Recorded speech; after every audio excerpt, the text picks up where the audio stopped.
بسم اللہ الرحمن الرحیم۔ ناظرین، اس ویڈیو میں ہم آپ کو بتائیں گے کہ غزوہ تبوک میں کون سے 3 صحابی جو پکے مسلمان تھے اور وہ پیچھے رہ گئے تھے اور جنگ میں شریک نہیں ہو سکے تھے، اور پھر اللہ تعالیٰ نے ان کی توبہ کیسے قبول فرمائی۔ اور ان تینوں صحابہ کا ذکر قرآن مجید میں بھی آتا ہے، وَعَلَى الثَّلَاثَةِ الَّذِينَ خُلِّفُوا، کہ 3 ایسے لوگ تھے جن کے معاملے کو مؤخر کیا گیا تھا۔ ویڈیو میں آگے بڑھنے سے پہلے آپ سے گزارش ہے کہ اگر آپ نے ابھی تک ہمارے چینل کو سبسکرائب یا لائک نہیں کیا تو جلدی سے ہمارے چینل کو سبسکرائب یا لائک کر دیں تاکہ ہر نئی آنے والی ویڈیو آپ تک بآسانی پہنچ سکے۔ تو چلیں شروع کرتے ہیں۔ اس واقعے کو خود حضرت کعب بن مالک بیان فرماتے ہیں، اور یہ 3 صحابہ کرام جن کے نام تھے کعب بن مالک، ہلال بن امیہ اور مرارہ بن ربیع۔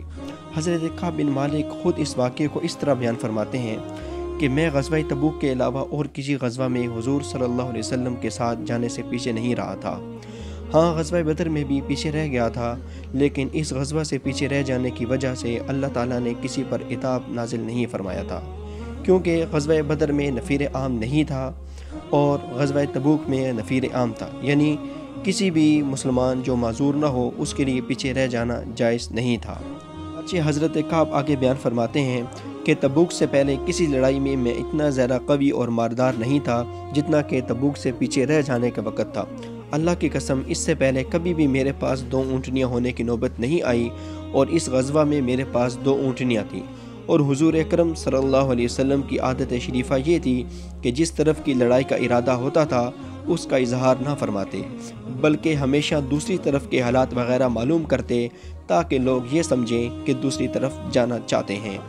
مگر اس لڑائی میں چونکہ گرمی بھی شدید تھی اور سفر بھی دور کا تھا اور راستہ میں بیابان اور جنگل پڑتے تھے اور دشمن کی تعداد بھی بہت زیادہ تھی، اس لیے آپ صلی اللہ علیہ وسلم نے صاف اعلان فرما دیا کہ تبوک جانا ہے تاکہ لوگ اس سفر کی پوری تیاری کر لیں، اور جہاں کا آپ صلی اللہ علیہ وسلم کا ارادہ تھا وہ آپ صلی اللہ علیہ وسلم نے صاف بتا دیا، اور حضور صلی اللہ علیہ وسلم کے ساتھ مسلمانوں کی تعداد بھی بہت زیادہ تھی کہ رجسٹر میں ان کا نام لکھنا بہت دشوار تھا، اور مجمع کی کثرت کی وجہ سے کوئی شخص چھپنا چاہتا کہ میں نہ جاؤں اور کسی کو پتہ نہ چلے تو یہ بالکل بھی مشکل نہیں تھا، اور وہ یہ سمجھتا کہ یہ معاملہ اس وقت تک پوشیدہ رہے گا جب تک اس کے بارے میں اللہ کی طرف سے وحی نازل نہ ہو جائے۔ آپ صلی اللہ علیہ وسلم اس غزوہ میں اس وقت تشریف لے گئے جب کہ پھل بالکل پک رہے تھے اور سایہ میں بیٹھنا ہر ایک کو اچھا لگ رہا تھا، اور حضور صلی اللہ علیہ وسلم اور آپ کے ساتھ مسلمان تیاری کر رہے تھے۔ میں صبح جاتا تاکہ مسلمانوں کے ساتھ میں بھی تیاری کر لوں، لیکن جب واپس آتا تو کسی قسم کی تیاری کی نوبت نہ آتی، اور میں اپنے دل میں یہ خیال کرتا کہ مجھے قدرت اور وسعت حاصل ہے، جب ارادہ کروں گا تیار ہو کر نکل جاؤں گا۔ چنانچہ آگے فرماتے ہیں، میرا معاملہ یوں ہی لمبا ہوتا رہا اور تیاری میں دیر ہوتی رہی۔ لوگ خوب زور و شور سے تیاری کر رہے تھے، اور آخر حضور اکرم صلی اللہ علیہ وسلم مسلمانوں کو ساتھ لے کر روانہ ہو گئے، اور میری ابھی کچھ بھی تیاری نہیں ہوئی تھی۔ میں نے اپنے دل میں کہا کہ میں 1-2 دن میں تیار ہو جاؤں گا اور اس لشکر سے جا ملوں گا۔ چنانچہ لشکر کی روانگی کے بعد میں صبح تیار ہونے گیا، لیکن واپس آیا تو کسی قسم کی تیاری نہیں ہوئی تھی۔ پھر میں اگلی صبح تیار ہونے گیا، لیکن واپس آیا تو کوئی تیاری نہ ہوئی۔ میرے ساتھ ایسے ہی ہوتا رہا، اور مسلمان بہت تیزی سے اس غزوے میں چلے، اور آخر غزوہ میں شریک ہونے کا وقت میرے ہاتھ سے نکل گیا۔ چنانچہ آگے فرماتے ہیں، اور میں نے ارادہ بھی کیا کہ روانہ ہو جاؤں اور لشکر سے جا ملوں، اور کاش میں ایسا کر لیتا، لیکن ایسا کرنا میرے مقدر میں نہیں تھا۔ حضور صلی اللہ علیہ وسلم کے تشریف لے جانے کے بعد جب میں باہر نکل کر لوگوں میں گھومتا پھرتا تو اس بات سے بڑا دکھ ہوتا کہ مجھے صرف وہی لوگ نظر آتے جن پر نفاق کا دبا لگا ہوا ہوتا، یا جن کمزوروں کو اللہ تعالیٰ نے معذور قرار دیا ہوا تھا۔ تبوک پہنچنے تک حضور صلی اللہ علیہ وسلم نے میرا تذکرہ نہ فرمایا۔ تبوک میں پہنچنے کے بعد آپ صلی اللہ علیہ وسلم ایک مجلس میں بیٹھے ہوئے تھے۔ آپ صلی اللہ علیہ وسلم نے فرمایا، کعب کا کیا ہوا؟ بنو سلمہ کے ایک آدمی نے کہا، یا رسول اللہ، مال و جمال کی اکڑ نے اسے روک لیا۔ حضرت معاذ بن جبل رضی اللہ تعالیٰ عنہ نے کہا، تم نے غلط بات کہی یا رسول اللہ کی قسم، ہم جہاں تک سمجھتے ہیں وہ اچھا آدمی ہے۔ حضور صلی اللہ علیہ وسلم یہ سن کر خاموش ہو گئے۔ بالآخر مجھے یہ کہا گیا کہ نبی کریم صلی اللہ علیہ وسلم بس تشریف لانے والے ہیں، تو تمام کے تمام خیالات میرے دل سے نکل گئے اور میں نے پکا ارادہ کر لیا کہ میں نبی کریم صلی اللہ علیہ وسلم کے سامنے سچی بات کروں گا کہ میں بغیر کسی عذر کی وجہ سے صرف سستی کے مارے پیچھے رہ گیا تھا، اس کے علاوہ میرا کوئی عذر نہیں ہے۔ چنانچہ حضور اکرم صلی اللہ علیہ وسلم تشریف لے آئے، اور آپ صلی اللہ علیہ وسلم کی عادت مبارکہ تھی کہ جب بھی آپ صلی اللہ علیہ وسلم سفر سے واپس تشریف لایا کرتے تھے تو سب سے پہلے مسجد میں تشریف لے جاتے اور 2 رکعت نماز ادا فرماتے، پھر لوگوں سے ملنے کے لیے بیٹھ جاتے۔ چنانچہ حسب معمول نماز سے فارغ ہو کر آپ صلی اللہ علیہ وسلم جب مسجد میں بیٹھ گئے تو اس غزوہ سے پیچھے رہ جانے والے لوگ آپ صلی اللہ علیہ وسلم کی خدمت میں آئے اور قسمیں کھا کر اپنے عذر بیان کرنے لگے۔ ان کی تعداد 80 سے کچھ زیادہ تھی۔ حضور صلی اللہ علیہ وسلم نے ان کے ظاہر حال کو قبول فرما لیا اور ان کو بیعت فرمایا اور ان کے لیے استغفار کیا اور ان کے باطن کو اللہ کے سپرد کر دیا۔ چنانچہ میں بھی آپ صلی اللہ علیہ وسلم کی خدمت میں حاضر ہوا۔ جب میں نے آپ صلی اللہ علیہ وسلم کو سلام کیا تو آپ صلی اللہ علیہ وسلم نے ناراضگی کے انداز میں تبسم فرمایا اور پھر فرمایا، آؤ۔ چنانچہ میں چل کر آپ صلی اللہ علیہ وسلم کے سامنے بیٹھ گیا۔ آپ صلی اللہ علیہ وسلم نے مجھ سے فرمایا، تم پیچھے کیوں رہ گئے تھے؟ کیا تم نے سواریاں نہیں خرید رکھی تھیں؟ میں نے کہا، جی ہاں، اللہ کی قسم اگر میں دنیا والوں میں سے کسی اور کے پاس اس وقت ہوتا تو میں اس کے غصے سے معقول عذر کے ساتھ جان بچا لیتا، کیونکہ اللہ تعالیٰ نے مجھے زوردار بات کرنے کا سلیقہ عطا فرما رکھا ہے۔ لیکن اللہ کی قسم مجھے معلوم ہے کہ اگر آج میں آپ صلی اللہ علیہ وسلم سے غلط بیانی کر کے آپ صلی اللہ علیہ وسلم کو راضی کر لوں تو اللہ تعالیٰ آپ کو اصل حقیقت بتا کر عنقریب مجھ سے ناراض کر دے گا، اور اگر میں آپ صلی اللہ علیہ وسلم سے سچ بول دوں گا تو اگرچہ آپ اس وقت مجھ سے ناراض ہو جائیں گے لیکن مجھے اللہ سے امید ہے کہ وہ مجھے معاف کر دیں گے۔ اللہ کی قسم مجھے کوئی عذر نہیں تھا، اور اللہ کی قسم میں اس دفعہ جو آپ صلی اللہ علیہ وسلم سے پیچھے رہ گیا تھا، اس وقت میں جتنا قوی اور مالدار تھا اس سے پہلے میں کبھی اتنا زیادہ مالدار اور قوی نہیں تھا۔ حضور صلی اللہ علیہ وسلم نے فرمایا، اس آدمی نے سچ کہا ہے، اور آپ صلی اللہ علیہ وسلم نے فرمایا، اچھا اٹھ جاؤ، تمہارا فیصلہ اب اللہ تعالیٰ ہی خود کریں گے۔ چنانچہ میں وہاں سے اٹھا تو میرے قبیلہ بنو سلمہ کے بہت سے لوگ ایک دم اٹھے اور میرے پیچھے ہو لیے، اور انہوں نے مجھ سے کہا، ہمیں تو نہیں معلوم کہ تم نے اس سے پہلے گناہ کیا ہو، اور تم سے اتنا نہیں ہو سکا کہ جیسے اور پیچھے رہ جانے والے لوگوں نے عذر پیش کیے تم بھی حضور صلی اللہ علیہ وسلم کے سامنے عذر پیش کر دیتے، تو حضور صلی اللہ علیہ وسلم کا تمہارے لیے استغفار فرمانا تمہارے گناہ کے لیے کافی ہو جاتا۔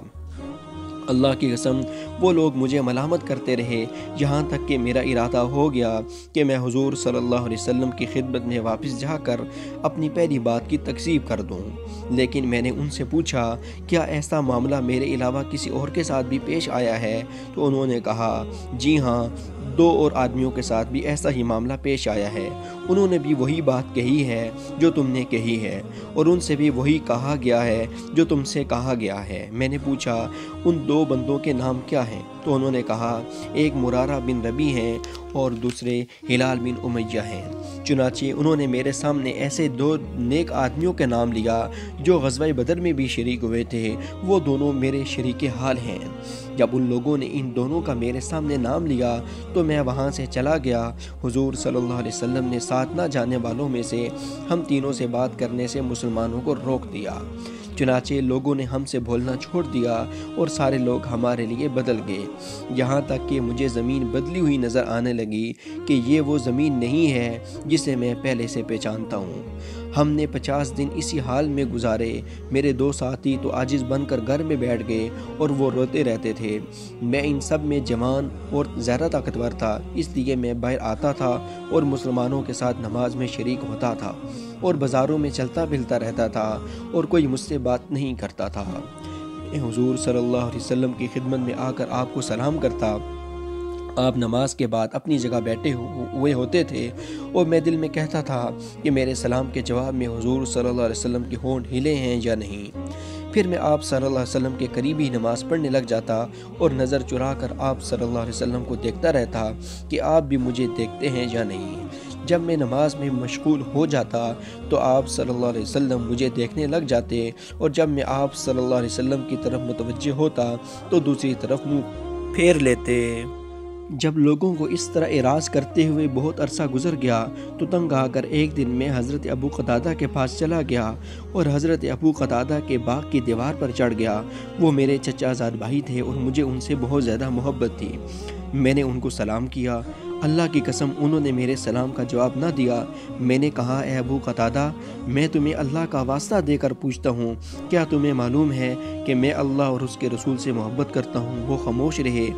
میں نے ان کو دوبارہ اللہ کا واسطہ دے کر پوچھا، وہ پھر بھی خاموش رہے۔ جب میں نے ان سے تیسری مرتبہ پوچھا تو انہوں نے کہا، اللہ اور اس کے رسول زیادہ جانتے ہیں۔ یہ سنتے ہی میری آنکھوں سے آنسو نکل پڑے اور میں وہاں سے لوٹ آیا، یہاں تک کہ پھر دیوار پر واپسی کے لیے چڑھا۔ اسی دوران میں ایک دن مدینے کے بازار میں جا رہا تھا کہ ایک نبطی کو جو ملک شام سے مدینہ غلہ بیچنے آیا تھا، یہ کہتے ہوئے سنا کہ کون مجھے کعب بن مالک کا پتہ بتائے گا۔ لوگ میری طرف اشارہ کرنے لگے۔ وہ میرے پاس آیا اور غسان کے بادشاہ کا خط مجھے دیا جو ایک ریشمی کپڑے میں لپٹا ہوا تھا اور اس میں لکھا ہوا تھا، اما بعد، مجھے معلوم ہوا ہے کہ تمہارے آقا نے تم پر ظلم کر رکھا ہے۔ اللہ تمہیں ذلت کی جگہ نہ رکھے اور تمہیں ضائع نہ کرے۔ تم ہمارے پاس آ جاؤ، ہم تمہارا ہر طرح کا خیال کریں گے۔ جب میں نے خط پڑھا تو میں نے کہا کہ یہ ایک اور مصیبت آ گئی کہ مجھے اسلام سے ہٹانے کی تدبیریں ہونے لگی ہیں۔ میں نے اس خط کو لے جا کر ایک تندور میں پھینک دیا۔ 50 میں سے 40 دن اسی حال میں گزرے کہ حضور صلی اللہ علیہ وسلم کا قاصد میرے پاس آیا اور اس نے مجھ سے کہا کہ رسول اللہ صلی اللہ علیہ وسلم تمہیں حکم دے رہے ہیں کہ تم اپنی بیوی سے الگ ہو جاؤ۔ میں نے کہا، اسے طلاق دے دوں یا کچھ اور کروں؟ تو اس نے کہا، نہیں، طلاق تو نہ دو، بلکہ اس سے الگ رہو اور اس کے قریب مت جاؤ۔ حضور صلی اللہ علیہ وسلم نے میرے دونوں ساتھیوں کے پاس بھی یہی پیغام بھیجا۔ میں نے اپنی بیوی سے کہا، تو اپنے میکے چلی جا، جب تک اللہ تعالیٰ اس کا فیصلہ نہ فرمائے وہیں رہنا۔ حضرت ہلال بن امیہ کی بیوی نے حضور صلی اللہ علیہ وسلم کی خدمت میں آ کر عرض کیا، یا رسول اللہ، ہلال بن امیہ بالکل بوڑھے شخص ہیں، ان کا کوئی خادم بھی نہیں ہے، اگر میں انہیں چھوڑ کر چلی گئی تو وہ ہلاک ہو جائیں گے۔ کیا آپ صلی اللہ علیہ وسلم اسے ناگوار سمجھتے ہیں کہ میں ان کی خدمت کرتی رہوں؟ آپ صلی اللہ علیہ وسلم نے فرمایا، نہیں، بس وہ تمہارے قریب نہ آنے پائیں۔ انہوں نے کہا، اللہ کی قسم، اس کی طرف تو انہیں میلان بھی نہیں۔ جس روز سے یہ واقعہ پیش آیا ہے آج تک ان کا ہر وقت روتے ہی گزر رہا ہے۔ مجھ سے بھی میرے خاندان کے بعض لوگوں نے کہا ہے کہ جیسے ہلال بن امیہ نے اپنی بیوی کی خدمت کی اجازت حضور صلی اللہ علیہ وسلم سے لے لی ہے، تم بھی اپنی بیوی کے بارے میں اجازت لے لو۔ میں نے کہا، نہیں، میں اجازت نہیں لوں گا، میں حضور صلی اللہ علیہ وسلم کی اجازت نہیں لے سکتا۔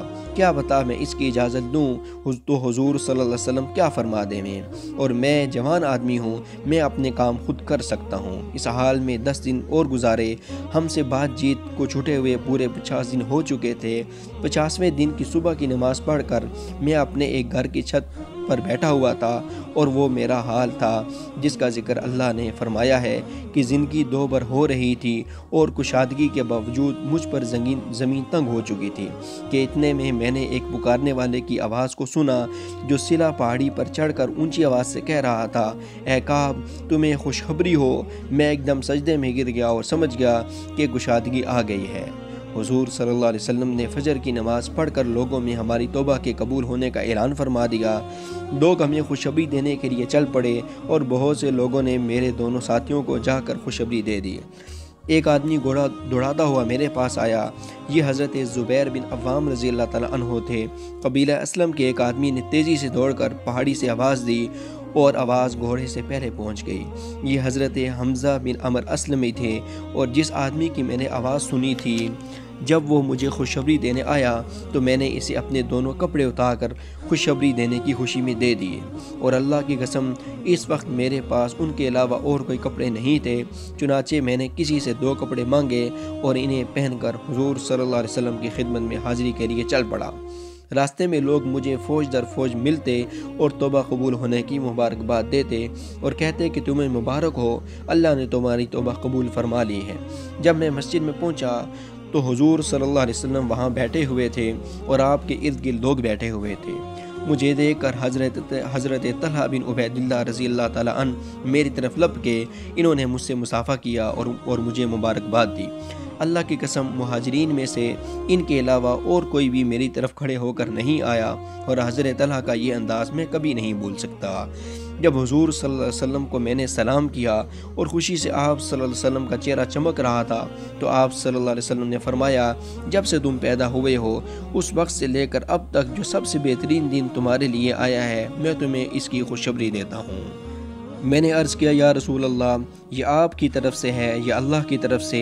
تو آپ صلی اللہ علیہ وسلم نے فرمایا، نہیں بلکہ اللہ کی طرف سے ہے۔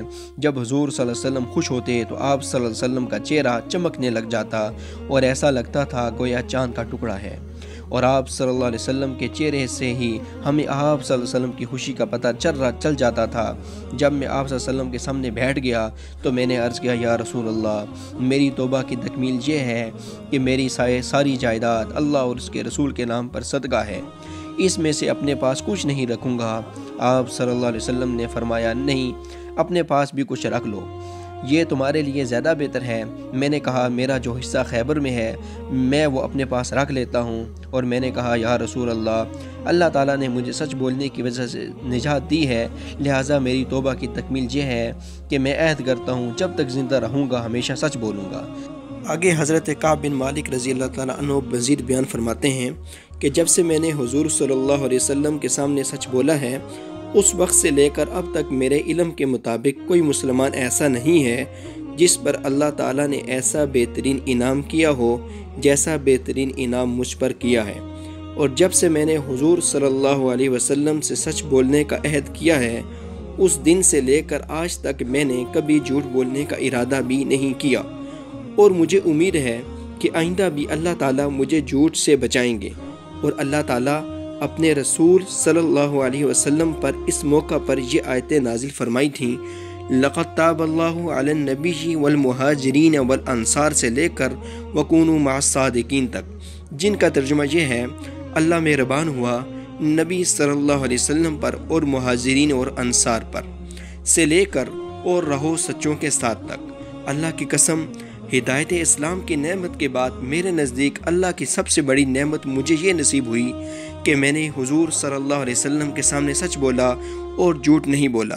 اگر میں جھوٹ بول دیتا تو میں بھی دوسرے جھوٹ بولنے والوں کی طرح ہلاک ہو جاتا، کیونکہ اللہ تعالیٰ نے وحی اترتے وقت جھوٹ بولنے والوں کے متعلق بڑے سخت کلمات ارشاد فرمائے، حتیٰ کہ اللہ تعالیٰ نے ارشاد فرمایا، سَيَحْلِفُونَ بِاللَّهِ لَكُمْ إِذَا انقَلَبْتُمْ إِلَيْهِمْ لِتُعْرِضُوا عَنْهُمْ سے لے کر فَإِنَّ اللَّهَ لَا يَرْضَىٰ عَنِ الْقَوْمِ الْفَاسِقِينَ تک۔ اس کا ترجمہ یہ ہے کہ اب قسمیں کھائیں گے اللہ کی تمہارے سامنے جب تم پھر کر جاؤ گے ان کی طرف، تاکہ تم ان سے درگزر کرو، سو تم درگزر کرو ان سے، بے شک وہ لوگ پلید ہیں اور ان کا ٹھکانہ دوزخ ہے، بدلہ ہے ان کے کاموں کا۔ وہ لوگ قسمیں کھائیں گے تمہارے سامنے تاکہ تم ان سے راضی ہو جاؤ، سو اگر تم راضی ہوگے ان سے تو اللہ راضی نہیں ہوتا نافرمان لوگوں سے۔ حضرت کعب رضی اللہ تعالیٰ عنہ آگے فرماتے ہیں کہ جن لوگوں نے حضور صلی اللہ علیہ وسلم کے سامنے جھوٹی قسمیں کھا کر اپنے جھوٹے آزار بیان کیے اور حضور صلی اللہ علیہ وسلم نے انہیں قبول کر لیا اور ان کو بیعت بھی فرمایا، اور حضور صلی اللہ علیہ وسلم نے ان کے لیے استغفار بھی فرمایا، حضور صلی اللہ علیہ وسلم نے ہم تینوں کا معاملہ ان لوگوں سے مؤخر فرما دیا، یہاں تک کہ اس بارے میں اللہ ہی نے فیصلہ فرمایا۔